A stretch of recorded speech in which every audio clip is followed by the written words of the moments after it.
Muy buenas alumnos, hoy estamos aquí en otra clase más de química y en este caso vamos a hablar del enlace químico, ¿de acuerdo? Vamos a hacer una clase más bien tirando para física en lugar de química y voy a introduciros el concepto de enlace químico y en capítulos posteriores vamos a hablar de los tipos de enlace concreto, ¿vale? Quiero que quede claro qué es un enlace químico, por qué es como es.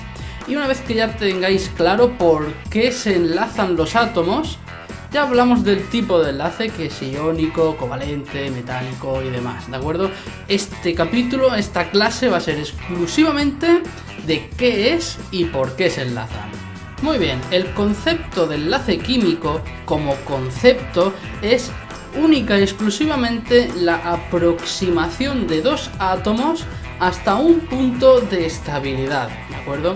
Un enlace químico no sería nada más que el hecho de tener dos átomos cercanos de una manera estable, fija, es decir, a una distancia aproximadamente constante, ¿de acuerdo? En el momento en el que tuviéramos dos átomos en esas condiciones, podríamos decir que estamos hablando de un enlace químico.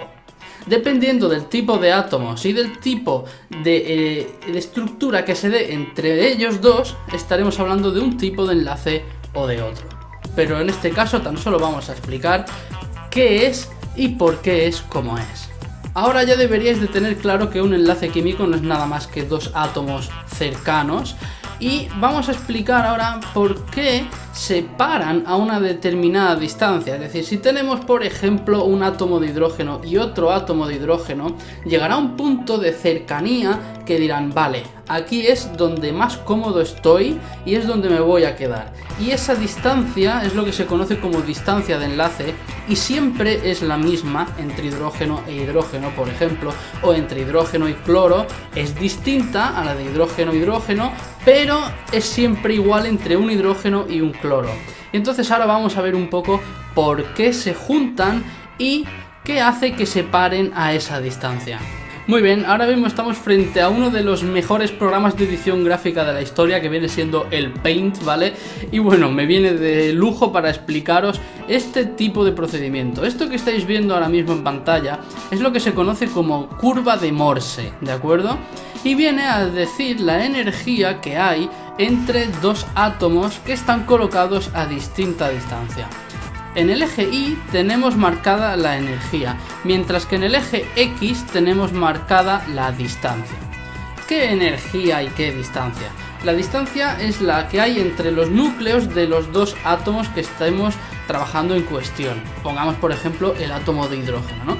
Un átomo de hidrógeno, otro átomo de hidrógeno, pues se empiezan a acercar y esta distancia es lo que estamos barajando en el eje R o en el eje X de esta gráfica, ¿de acuerdo? Sería como si tuviéramos un núcleo aquí y el otro núcleo lo fuéramos moviendo a distintas distancias y mirando a ver qué energía de enlace hay en ese momento, ¿de acuerdo? Si tuviéramos el otro núcleo en esta posición, la energía sería esta de aquí.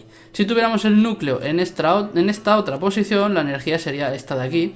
Y llegaría a un punto R sub 0, este punto de aquí, en el cual la energía sería mínima, ¿de acuerdo? Pues en ese punto es donde vamos a tener siempre los dos átomos parados, ¿de acuerdo? Vamos a tener el hidrógeno principal, el hidrógeno estático entre comillas, en un sitio y el otro parado a una distancia R sub 0, puesto que es la distancia de mínima energía. Mucha gente no entiende del todo bien este concepto y bueno, quiero explicar un par de cosas. ¿Por qué sucede ahí una mínima energía? Hay que tener en cuenta dos factores. En primer lugar tenemos dos átomos, uno con su núcleo carga positiva y electrones de carga negativa y el otro también con su núcleo de carga positiva y electrones de carga negativa. Entonces tenemos que tener claro que los electrones de este átomo van a estar atraídos por el núcleo del otro átomo y los electrones de este átomo van a estar atraídos por el núcleo de este otro. O sea que va a haber una atracción entre ellos dos que por norma general en esta gráfica se representa como una línea discontinua hacia abajo, ¿de acuerdo? Y va alargando, ¿de acuerdo? Cuanto más cerca estén, pues más atracción habrá entre estos átomos debido a que disminuye con el cuadrado de la distancia, ¿de acuerdo? Pero por otro lado, en cada uno de los átomos tenemos dos núcleos que entre ellos se repelen, son cargas positivas y al acercarse se van repeliendo, ¿de acuerdo? Y eso se podría representar en esta misma gráfica como una línea de energía positiva, puesto que es repulsión, que crece y además crece mucho a medida que se van acercando, ¿de acuerdo? Al tener energías de atracción y energías de repulsión, al sumarlas, al hacer el cómputo total de energía, se llega al caso de que tenemos un mínimo en un punto dado, que en este caso resulta ser R sub 0. Entonces, ahora cabría que vosotros os preguntaseis, ¿y qué tiene que ver? ¿Por qué R sub 0 es donde se para? ¿Qué pasa en R sub 0? ¿Por qué el mínimo de energía es donde se tiene que parar? O sea, ¿por qué no se puede parar en otro sitio, no? Pues vamos a ver, esto ya es una cuestión más física, pero vamos a explicarla de todos modos. Muy bien, ahora llega el momento más teórico, el momento de matemáticas, el momento de fórmulas. Si tenemos un movimiento de este estilo, un movimiento oscilatorio, ¿no? Un movimiento en el que se acerca, se aleja, podemos aproximar, modelizar este movimiento como si fuera un movimiento de muelle, ¿de acuerdo? Un movimiento pendular, un movimiento oscilatorio, ¿de acuerdo? Y este tipo de movimientos sucumbe a lo que vienen siendo las energías elásticas y fuerzas elásticas y constantes de elasticidad y demás. La fuerza elástica, según su fórmula, sería así. La fuerza sería menos K por X, ¿de acuerdo? Esa sería la ecuación de la fuerza elástica.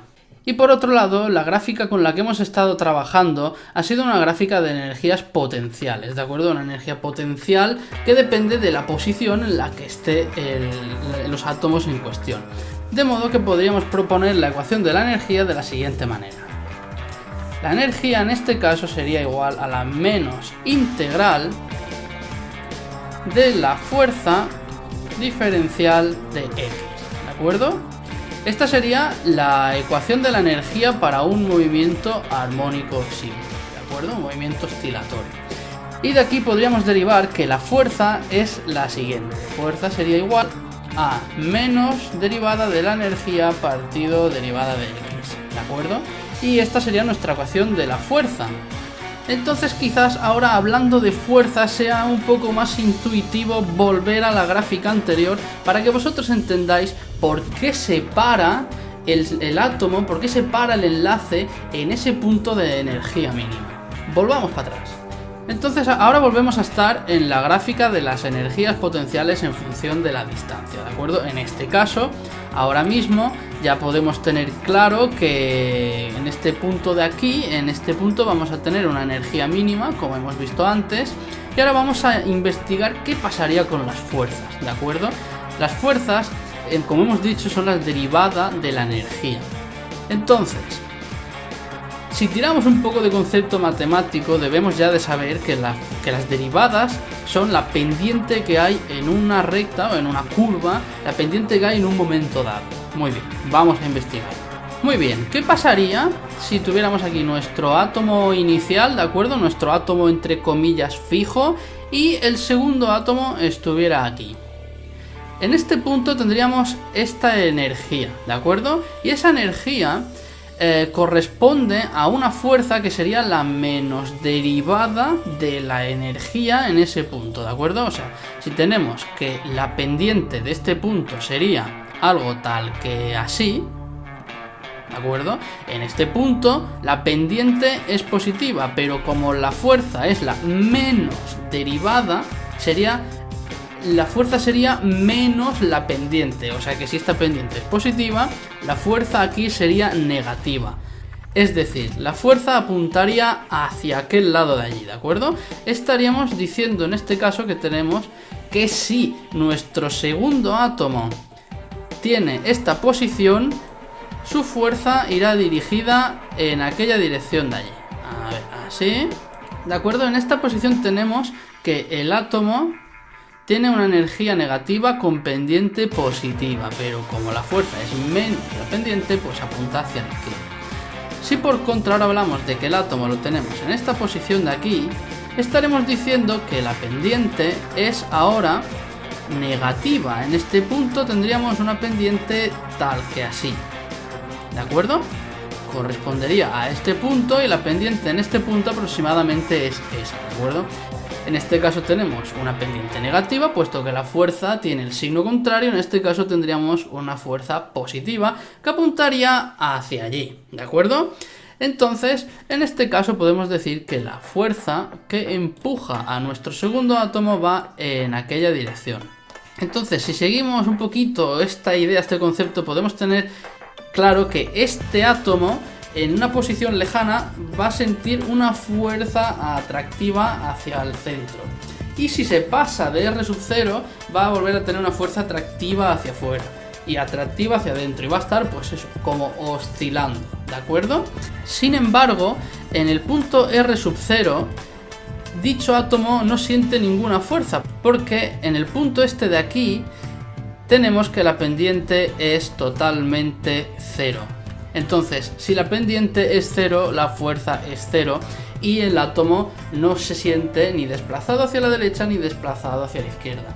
Por lo tanto, se podría decir que ese es el punto de estabilidad del átomo y es la distancia de enlace. Y esto, chicos, es la manera de interpretar la curva de Morse, la curva de enlace, teniendo claro que son energías potenciales, que estamos hablando de derivadas, de fuerzas y de posiciones, interpretando esto como si fuera un movimiento elástico dentro de lo que cabe, ¿no? Entonces, ahora que ya hemos entendido un poco el concepto de enlace químico, explicaros, ¿no?, que cada átomo, cada núcleo tiene distinto número de protones, distinto número de electrones. Entonces, por cada átomo que tengamos, estaremos diciendo que habrá distintas fuerzas, distinto número de electrones, distinta atracción. Por eso, a lo mejor un enlace entre hidrógeno e hidrógeno tiene una distancia de enlace, una distancia de equilibrio, un R sub 0 de las gráficas estas que hemos visto, distinto a la distancia de enlace que tendría un átomo de hidrógeno con uno de cloro, uno de carbono, con uno de hidrógeno. Cada par de átomos tiene una distancia de enlace diferente, ya que tiene un número de protones y un número de enlaces distintos. Si lo extrapoláramos a la ecuación del movimiento elástico, podríamos decir que cada uno de los átomos tiene una constante de elasticidad diferente, ¿de acuerdo? Cada uno de los enlaces.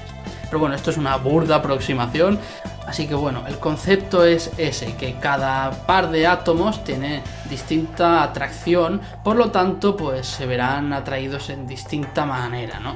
Así que bueno, alumnos, este es el enlace químico como concepto. Yo espero que haya quedado claro, la verdad.